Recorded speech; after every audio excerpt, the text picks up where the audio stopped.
Ang pinupunto dito na 'tong si Larry Gadon ay meron pong kakayahan, puwede ring sabihin na sanay na, kilala na si Sara Duterte sa mga ganitong gawain, ang pagpapapatay. Yan po ang gustong ipunto netong si Larry Gadon. Bali-balita kasi na mukhang merong hitman, merong spy etong si Sara Duterte diyan sa BJMP at anytime nga posibleng ipapatay etong si Ramil Madriaga. Hindi talaga malayong mangyari yan.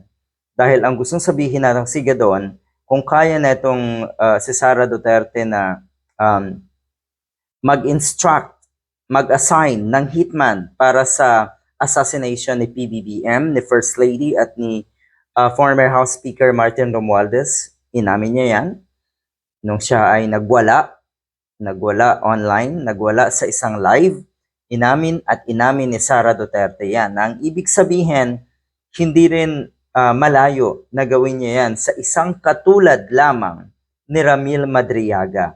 Dahil mukhang isa etong si Mr. Madriaga sa siguradong magpapabagsak lalo kay Sara Duterte.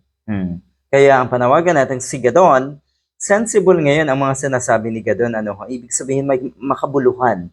May laman ang kanyang mga tirada ngayon. Hindi katulad nung siya ay dati pang or siya ay abogado pa na para bang hindi nagkilos abogado etong damuhong ito.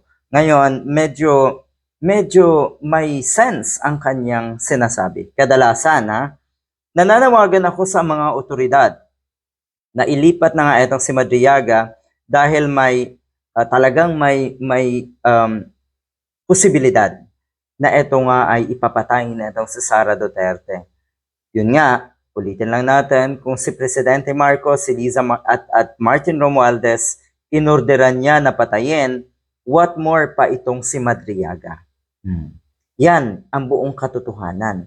At ito pong sinasabi na spy nga na itong si Sara Duterte, yan po ay tukoy na rin.